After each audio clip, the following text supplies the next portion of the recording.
Well, again, everybody, this is Steve coming to you with another intro to writing episode. This one's on starships and sci-fi. I've touched on that a little bit in other episodes and some of my musings, stuff like that. Uh,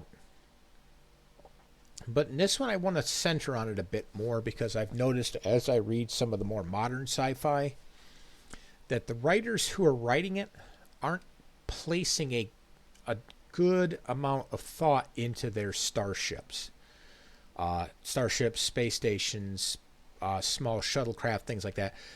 If it flies in space or it lives in space and you're writing sci fi, you need to flesh these out and you need to think these out. Because there's nothing that ruins a story more than having something that is completely out of place in the universe, completely impractical, poorly designed, things like that. And I'm not like trying to be harsh on anybody. What I'm trying to do is to make you think and to go and do your best. And if you're just kind of halfwaying it, you're doing a disservice to yourself and you're doing a disservice to your reader. That's why I want to cover this like I do to kind of get you to think more. And it goes back to like the creating good characters. Well, a starship, believe it or not, even if you might disagree, a starship is a character in your universe.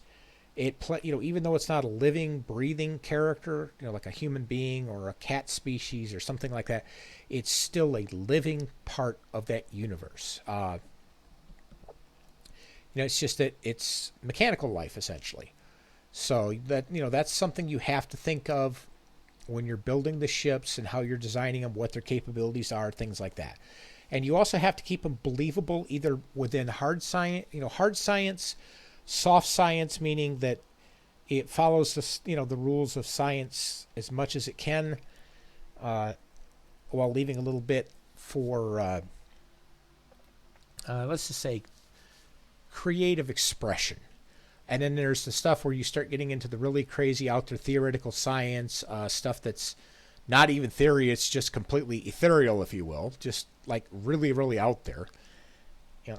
Regardless of where you plant yourself in that range of sci-fi, you need well thought out designed ships. And I'm not saying go grab a drafting board and build yourself a starship. I'm saying think it out, have it as clear as you could have it in your mind's eye. All the details. How many crew does it have? How many bunk rooms does it have? Like on a submarine, submarine and even some naval ships, you've got hot bunking. Hot bunking is where two guys share the same bed, which might sound a little disgusting, but it happens because they just don't have the space. All the other equipment to run the submarine, so these guys don't drown at at 2,000 feet below the surface.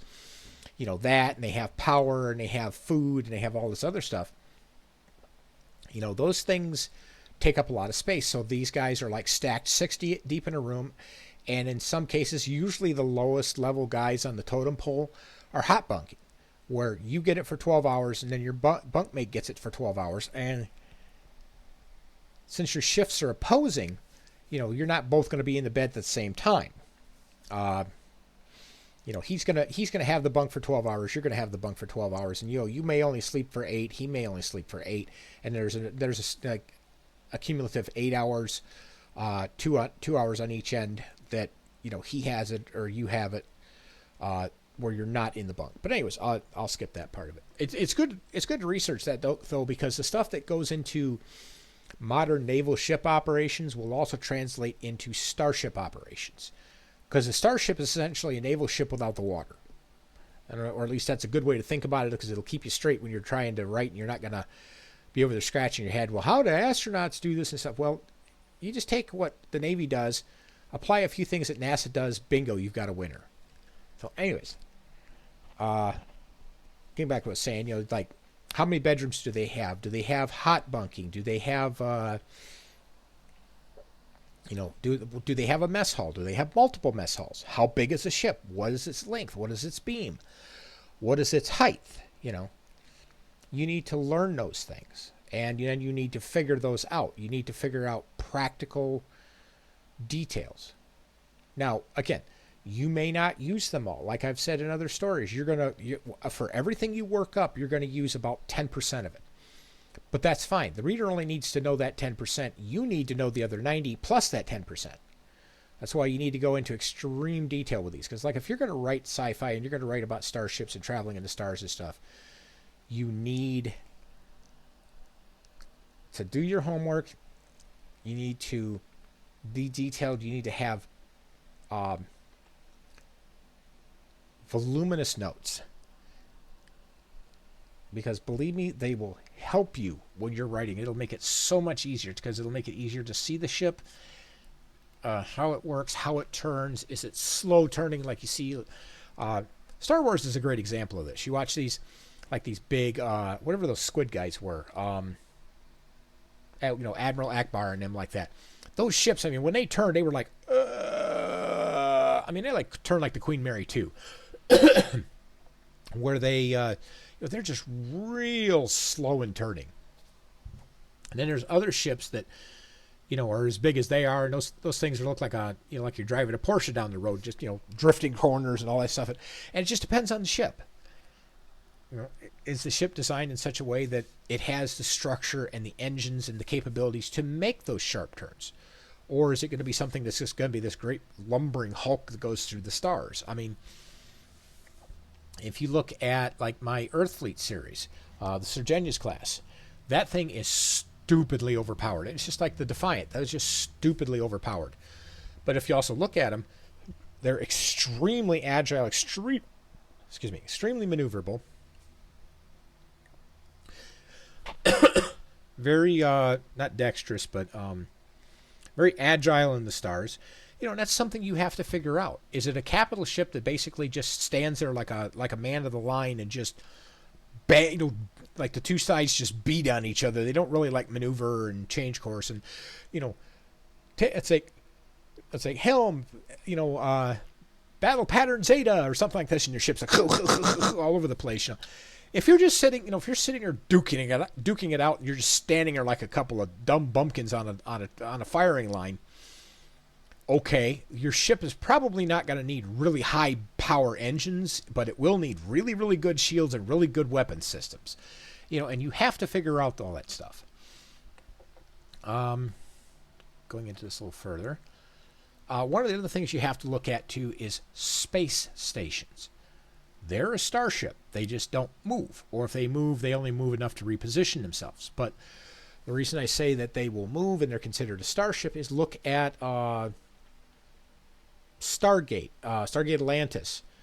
The city of Atlantis doubled as a starship. It had starship engines and it could FTL wherever it needed to. Generally, though, it just sat on the water and it was a gigantic high-end city. But it still had that capability. And a good space station is going to have engines that allow it to move around. It may not have FTL, like wherever you drop it off at, that station ain't moving unless somebody comes in with a big FTL rig, slaps it onto the station, and now you can go move to a different star system. Otherwise, it's going to have engines on it to maintain its position. Because let's say you put it in orbit around a planet, or it's sitting out somewhere in the solar system disconnected from the planet. It's like Deep Space Nine and Bajor. It could move under its own power. It was a little bit of a challenge, but it could do it. And that ability to reposition as needed is a necessity when it comes to space stations. Another thing to look at with space stations is you need to look at, just like with your starships, anything that's like a battleship, a transport ship, stuff like that, you have to look at them from a practicality standpoint.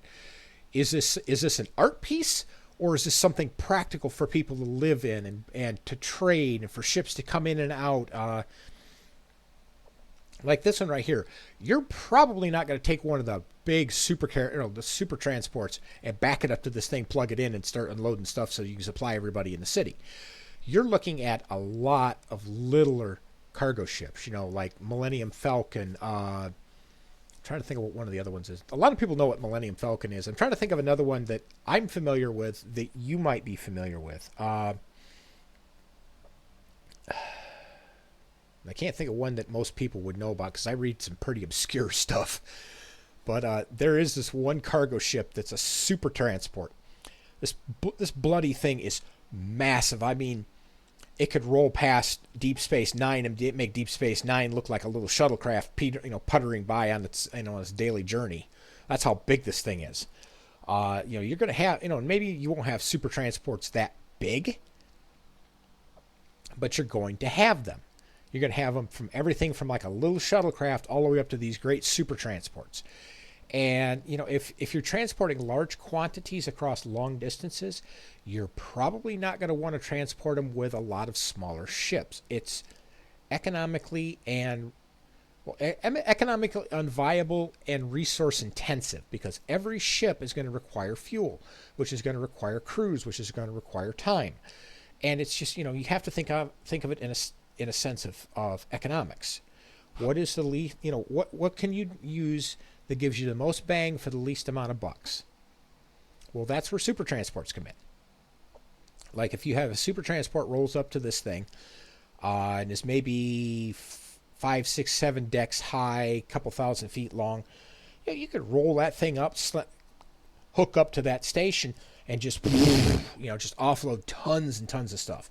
And then if the station has stuff that it needs to, say it's got merchants and artisans and stuff, and they want to sell their stuff somewhere other than the station, okay, all that onto the ship, and then the ship takes off to the next location. It's like galactic FedEx, basically. And, it's a matter of economies of scale, which is something you have to think of when you're dealing with this. Economies of scale is going to drive a lot of your galactic market. That's also going to drive a lot of what you're bringing to the planet and how you're bringing it there. Because like in Star Wars, I think they do a real disservice to this because you see a lot of like Corellian transports and stuff like that where they roll up and it's the Millennium Falcon type ship or similar ships rolling up there and they got all these cargo containers up on the front.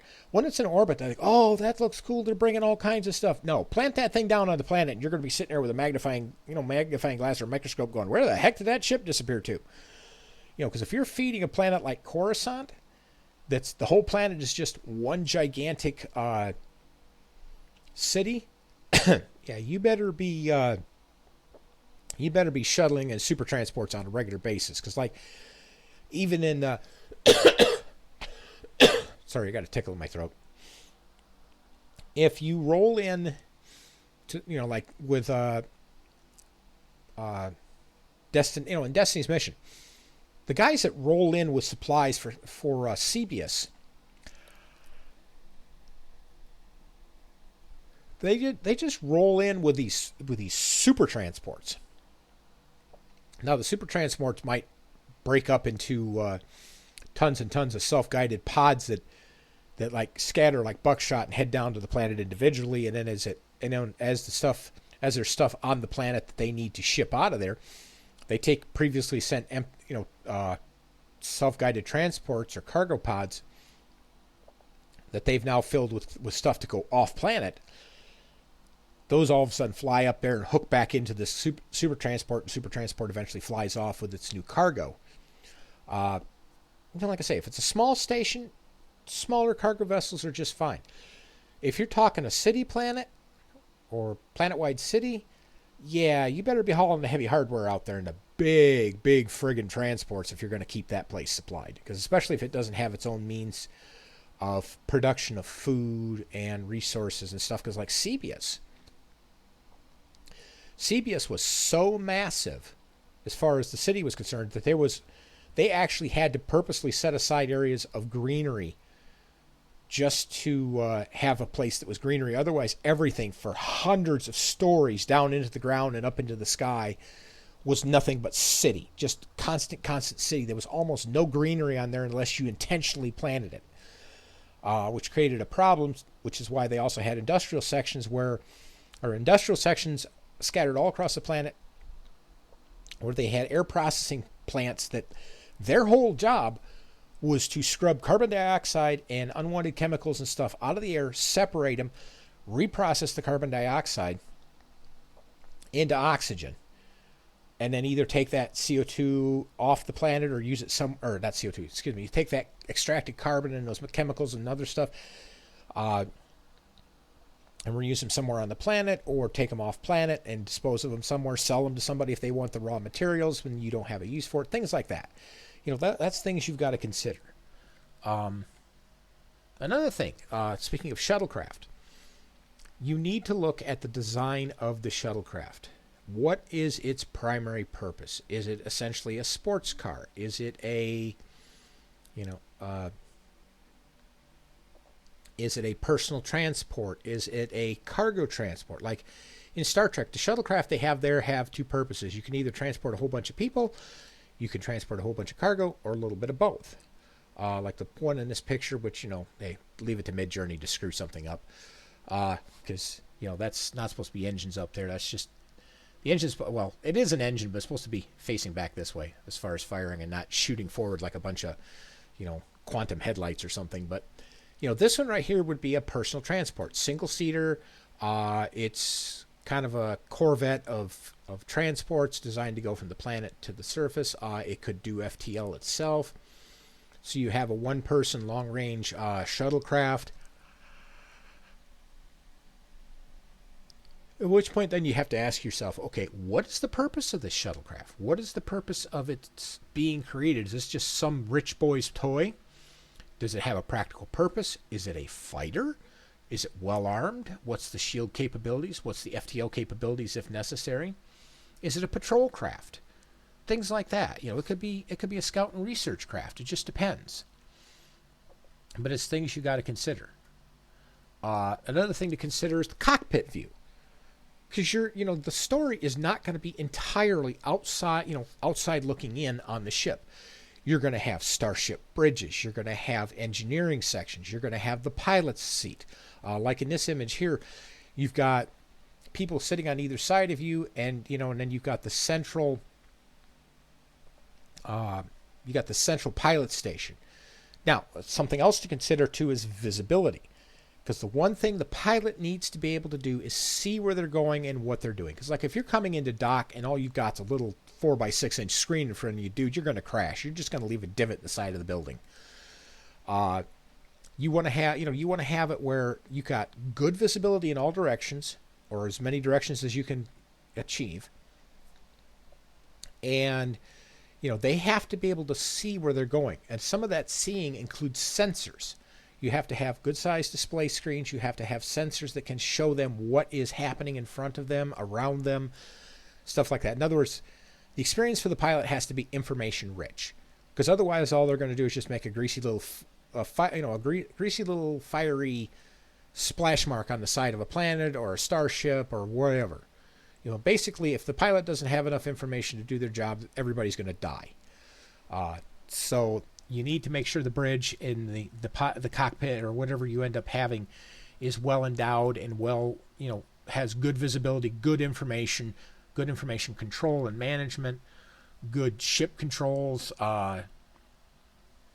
things like that. And again, even if those elements don't make it into your story, you need to know them. So that you can write the story properly enough that the reader gets exactly the amount of information they need to make the story interesting and exciting and enjoyable. And this is stuff, I'm giving you the basics. You have to figure out what you need for your story, what you need for your starship, and what's going to work best for you for the story. Also, one thing you have to consider when designing the ship and the cockpit and the bridge and all that, it has to be ergonomic. It has to be practical. You have to have efficiency of form. Efficiency of form is basically what's the fastest, easiest way to do something in a critical situation. Is it structurally sound? Will it take a beating when it comes to brass tacks and somebody's firing heavy cannons at you? Is your bridge going to fall apart like a deck of cards? Is it going to blow away like a fart in the wind? Or is it going to have the structural strength, the build, the design, where you're not going to be blowing out windows at random and sucking your entire bridge crew out into the stars? And that is a real thing that you would have to deal with in a real starship. So you need to write about that in your stories accordingly. Another thing you have to look at is practicality of design. Like this one right here. This one is completely and totally impractical. It looks cool, but it is generally impractical. To me, though, I would look at this as they started out with a good idea but bolted on too much stuff. So the original, this basically goes beyond what the original design was, which is probably this. And then they bolted these on like, hey, these will be a great addition. And, oh, hey, let's add these because we have nowhere else to put them. And let's throw this down here. And just pretty soon you end up with this completely Frankenstein kludge monster that is anything but practical. It could be dangerous because of the way everything's bolted together. And it's like, the more you do to a thing, the more complex you make it, the more, how do I put this? The more likely it is to break. The more likely it is for you to have compound problems. And here's a good example. Some of you remember that I'm a developer. I write software. Not as much anymore as I used to, but I had a project years ago called Author Tracker Pro that a friend of mine had me create. It started out basically as just a task tracker, but then we just kept bolting things on and bolting things on and bolting things on. And the problem with that was when I built it originally, it was to be a task tracker. And the framework for that design was for a task tracker, not a full author management system like it ended up becoming. I had so many bugs with that thing because we kept bolting stuff on. And I would change one thing in one place and it would break 7 other things. I go fix those and it breaks 7 more. And it was just a flippin' ruddy nightmare. And when we finally came around to version 2, I gutted it out, built a framework, built the whole system on top of that framework, and then everything worked the way it was supposed to. And that's, I use that as an example for kind of like, things like this where you have this mutt, if you will, that's just a little bit of everything. And a lot of that stuff is not natively compatible. A lot of that stuff shouldn't be there. It's just kind of slapped in place because somebody thought it would be a good idea to add it. You're going to, you might have a starship where that's exactly what you need. You need that mutt of a space station or mutt of a starship. Especially if you have like pirates or frontier people where spare parts are really hard to come by. So you have to literally kludge your way to survival. If that's the case, then something like this would be great. If you're more inner system where parts are readily available, kludging something like this is going to really create problems. Not just for the characters, which that may be a good thing depending on what you're doing. Just a second here. Well, that was interesting timing. That was my dad calling to talk about tomorrow. Anyways, back to what I was saying. Anyways, when you're putting these stations together, really think about the aesthetics and how it's designed, all the stuff that's attached to it, and stuff like that, because that is going to impact your story, just like it would if it was in real life. You got a lot of stuff that's dissimilar systems that really shouldn't be playing nice together. You're just going to have a lot of schoolyard brawls, so to speak, when it comes to systems trying to work together with each other. So again, something to really think about when you're working with something like this. This is another one. This isn't necessarily a cockpit. This is more like a conference room. Admittedly, it's up at the nose of the ship, but it is a cockpit room. This would be kind of like what you would have for a mafia boss, a place where they're going to meet, and they're going to talk. This might not even be in a space station. This could be like at the top of a building, but it would be the same aesthetic. Like this one might be at the top of a building, but you're going to have the same aesthetic in a starship, because you look at Star Wars. Going back to Star Wars, you had the Emperor's personal throne room was inside the Death Star, and it was on the exterior, so that it could look out over the stars and it had the little chair and all that kind of stuff. So, those are kind of environments, living environments, if you will, that you're going to have to think about when you're designing your ship, because you're going to have some that are part of the operation of the ship, some are more aesthetic or practical, some are communal, things like that. Those are other elements that you're going to have to think of when it comes to your starships and your design of them. Here's another one for space stations. If you're more hard sci-fi, this is a great one, because you're going to have this design. It's a ring. It's going to spin for artificial gravity. Again, assuming you're going with hard sci-fi, it's going to spin. It's going to create gravity. It's going to create different things that you're going to need to figure out. What is your rotational rate? What is the structural design? Is it going to be able to hold up to that? Or you, like with this one, you got two different tiers. You're going to have two different designs of or two different levels of gravity. Since there's windows here, my first thought when I look at that is, no, this does not spin. This does not have rotational gravity. This has artificial gravity, like you have on the spaceships in Star Wars, Star Trek, stuff like that. So this isn't a Babylon 5 type thing where it spins to create gravity. This is something where the gravity is artificial, and it's in an up-down fashion like this rather than rotational.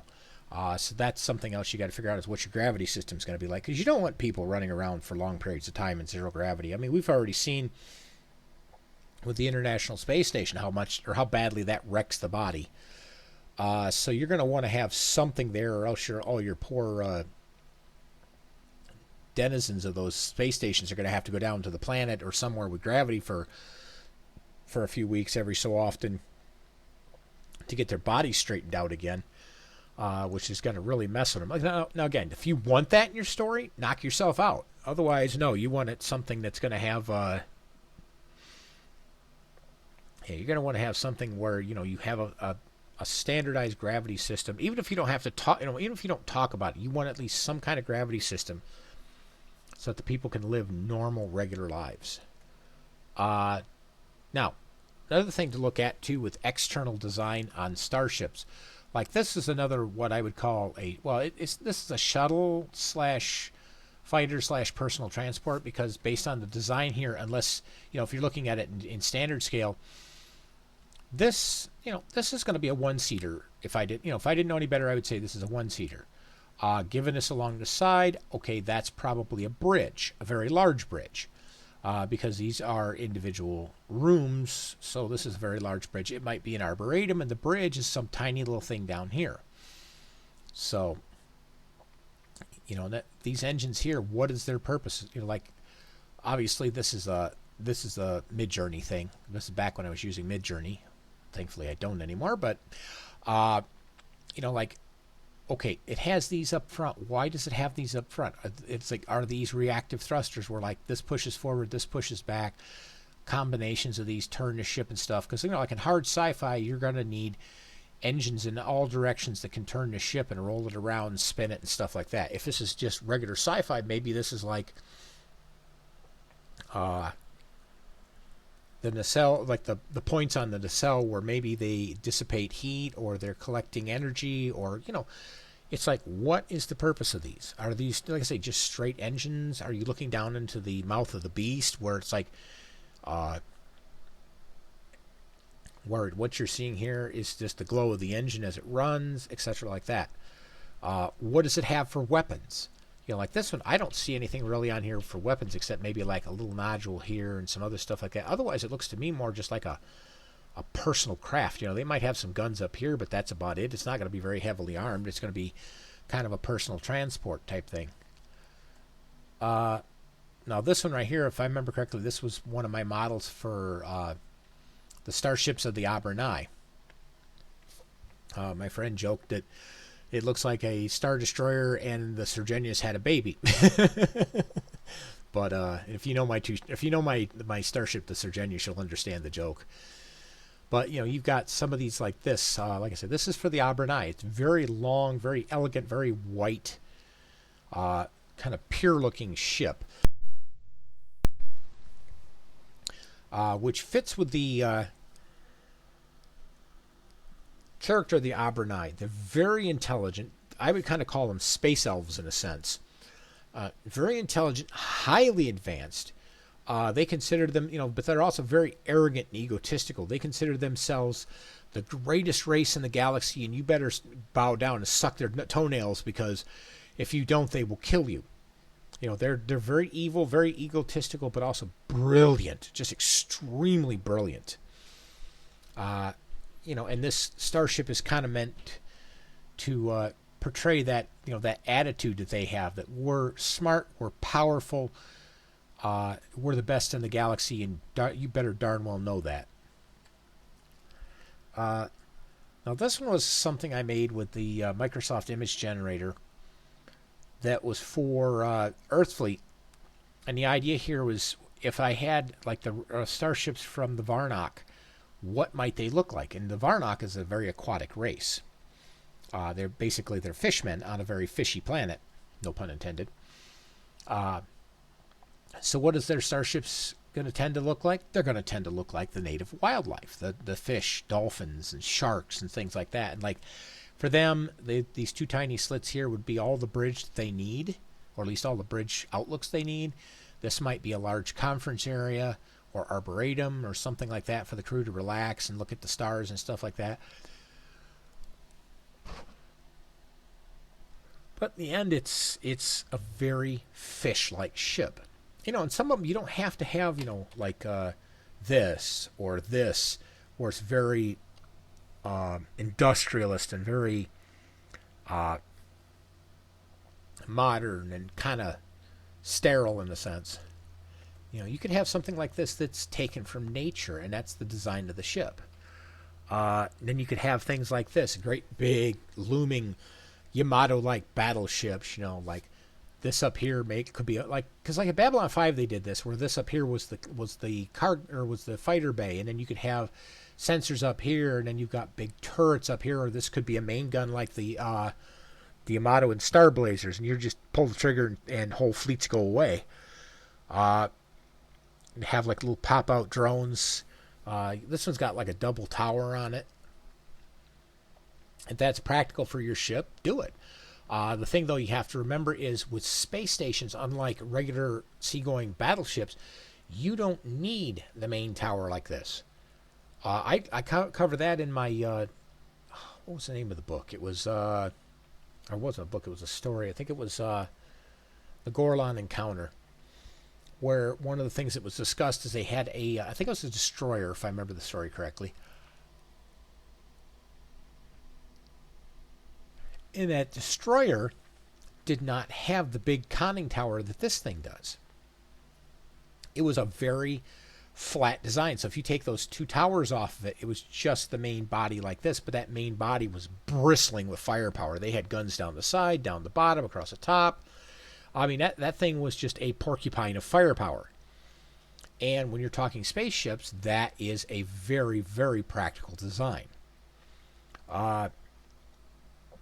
Now, another thing to consider, too, is quantity of firepower. Because, making the thing into an absolute porcupine of firepower is fine, but do you have the engines and power plant to support that? Because you have to remember, your guns use a lot of energy when they fire. At least if you're writing them correctly. Because like in the Gorlon Encounter, one of the things that the ship had to do before it would fire is it had to charge its turrets. And that was just because the main power core could not generate power fast enough to rapid fire those turrets.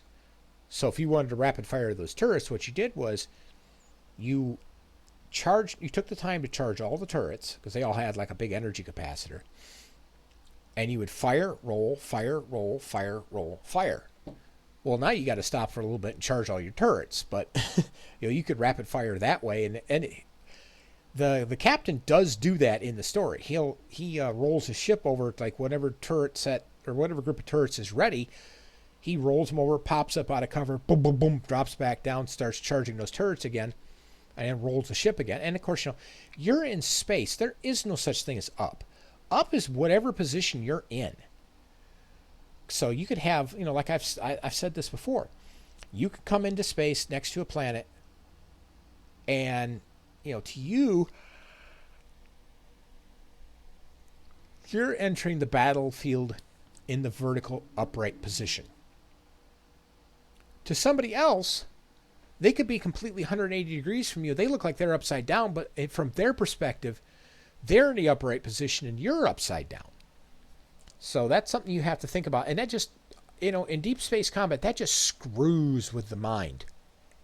Because, you see like Star Trek, Star Wars, Babylon 5. I quote those because those are some of my favorites. But you have all these different shows, all these different great sweeping space battles, like Wing Commander, that movie. I recently rewatched that. If you watch that, they treat it like a 2D naval battle. In space, it is not a 2D naval battle. It is 360 times 2. Literally, Ender's Game is another good one to look at, because you look at Ender's Game, and they explain that really, really well as far as I'm concerned. That, like one of the phrases they have in there is up is down. And that's true. Up is whatever direction you are facing or standing in. Basically, whatever direction your head is pointing, that is up.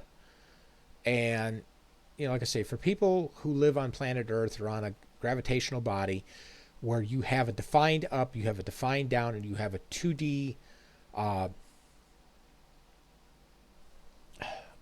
environment, if you will. I'm trying to think of a better name for that, but if you have a 2D environment that you're used to dealing with, and suddenly you throw somebody into a 3D times 2 or 3D squared, if you will, environment, their brain is going to break. Unless they are used to living in that kind of environment, where up is whatever direction you're facing, or whatever direction your head is facing or pointing towards, you're not going to be able to function. That's a known fact. I mean, you watch astronauts go into space for the first time, and gravity goes away, and suddenly the only orientation they have as to what is up and what is down is the configuration of their capsule. If you put them in an empty square box with no indicators, no clues, no nothing to what is up and what is down, they'd lose it. They would absolutely snap. So, because, they have no frame of reference. So anyways, another thing you have to look at is, again, goes back to practicality. You could have really, really nice ships that look absolutely awesome on paper, but then you throw them into combat and they're nothing more than rubber ducky targets. It's like, okay, you look really cool. You've got all of this bright, shiny stuff on your ship, and you also stand out on sensors like a solar flare, which makes makes it real easy for targeting systems to lock on you and delete you from existence. So, yeah, your ship can look really, really cool, but it also has to be practical. Practical in operation, practical in combat. And I sound like I'm putting a lot of emphasis on things that really shouldn't matter in a story, but once you really get into this and you really start writing sci-fi heavily and get into the meat and potatoes of it, you very quickly realize that details like this, especially when you get into military things, detail matters. I mean, you want a good example of where detail and little things like this matter? Go look at the modern battlefield. Go look at World War II. Go look at Vietnam and Korea. Go look at the fights where design, tactics, methods of operation, etc. mattered. Look at what worked, what didn't. Look at look at the Germans. Look at the Russians. Look at the Iraqis. Look at the Viet Cong. What worked, what didn't. What was basically spitting into the wind and what was taking a sledgehammer to a light bulb. So those are things you have to consider too. I'm not going to go into a big amount of detail on that because it's going to depend on what you want and what your ship has. But, fancy is nice, but fancy can also get in the way and get you killed in a real life situation. And that and you should translate those thoughts into what you're going to have on your ship too. Because, like I say, fancy may look cool, but it can also get you killed. And it can also get your characters killed, or it can kill your story. FTL technologies. As much as I like to go outside the realm of... Oh, and by the way, as far as bad design goes, this is a great example of bad design. I won't go into it more than that, but...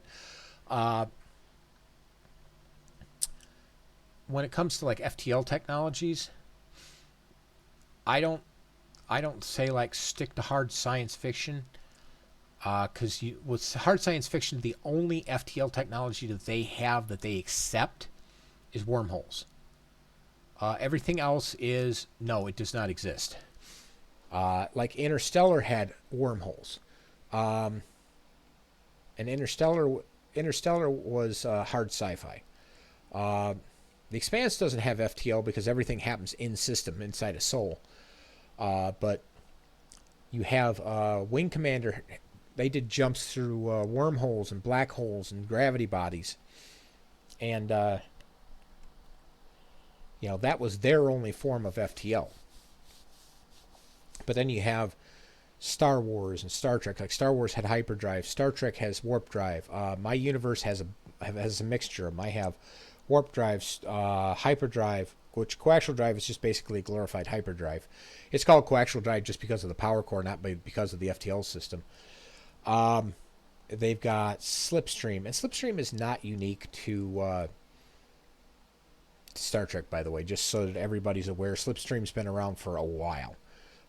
Star Trek there's a lot of stuff in Star Trek that's not original to Star Trek. Same thing with Star Wars, that they borrowed from a lot of other people who were pioneers of that idea, that technology, that faster than light system. So realize that there's going to be a lot of stuff that you're going to use that did not originally come from a specific IP. Now, like maybe Starfleet, although Starfleet isn't necessarily unique to Star Trek, that iteration is, the way they have it is, but Starfleet as the concept is not. It's just like with my Earth fleet, there are hundreds of other books and universes and stuff like that use the idea of an Earth fleet. Mine isn't spelled Earth fleet. It's spelled as one word, so it differentiates itself from that way, and the way it's applied, built, and used is unique. But the idea of an Earth fleet is not. So, anyways. But yeah, those are things you have to think about. What are practical speeds? And keep your consistency. Whatever you do, keep your consistency with your FTL. In other words, don't have it where it takes you 2 weeks to go from 5 light years, and then you turn around and suddenly you just went 3,000 light years in 20 minutes.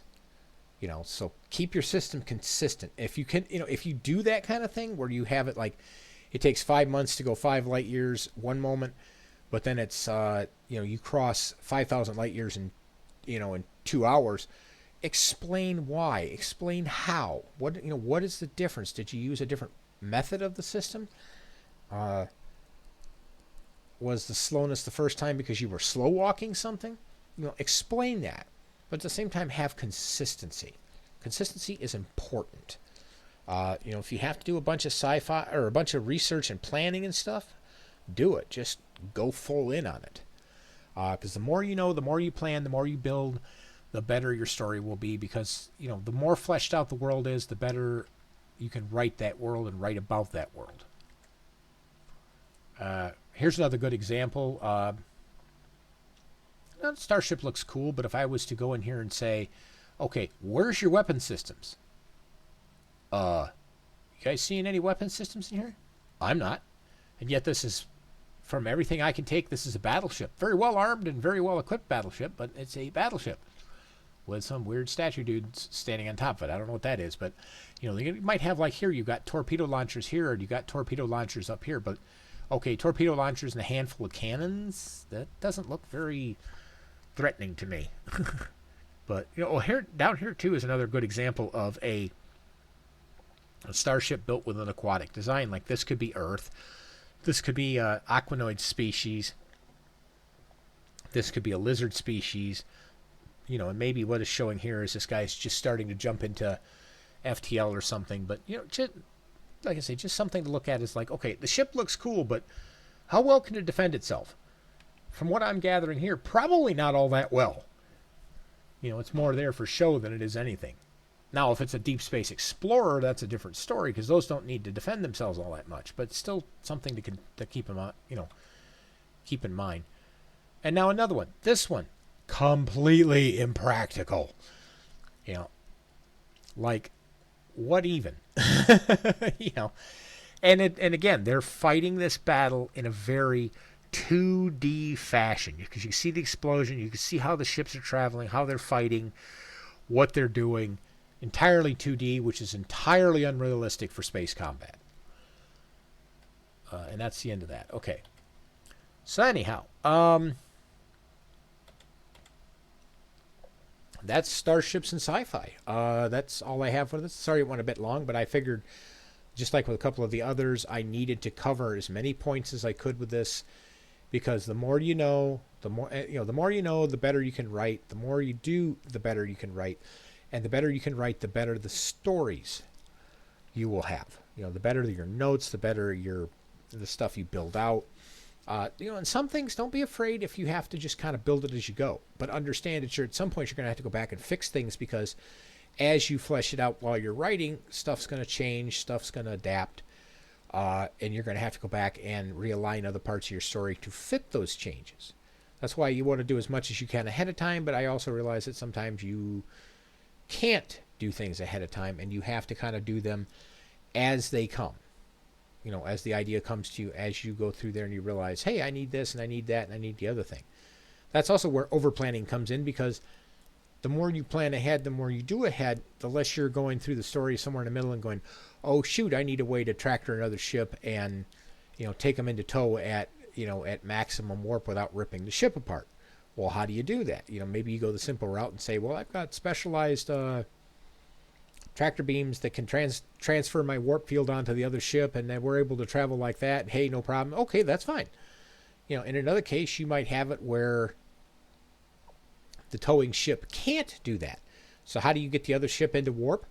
Well, maybe you have something equivalent to the Star Wars hyperdrive ring, where you take like a whole bunch of modules, slap them on the ship, they create a warp field for you. The two of you synchronize up, and off you go. Like I said, it just depends. But anyways, I'm already at almost 48 minutes, so I'm going to stop this one here. As usual, if you have any thoughts, questions, concerns, comments, etc., feel free to let me know. And as usual, like, subscribe if you haven't, share, comment. Like I say, I'm happy to hear your thoughts. Even if you hate this, even if you hate my video, tell me. I don't take offense at it. If you hate it, I want to know why. Did I do something wrong? Did I not cover something? If I didn't cover something, I can pick that up in another video. If you just hate my guts because you're jealous, fine, tell me. I don't care. Seriously, I don't care. I will take feedback of any type, and as a good writer, that's what you should too, because you're going to get the people that love your stuff, and you're going to get the people who hate your stuff. You're going to get the people who are a fan, and you're going to get the people that are jealous, just flat out jealous, because you can do something they can't. It's part of anything. It's, you get the same thing if you're a musician. You get the same thing if you're an artist. People are going to be jealous of you. You need to be able to take, to be able to take the good with the bad and run with it and just enjoy it for what it is, which is a fun, exciting hobby where you get to separate yourself from reality for a while and go live in another person's world and another character's world and stuff like that, and just unplug from reality and go do fun things. So anyways, I'll leave it at that, and I will catch you guys in the next video.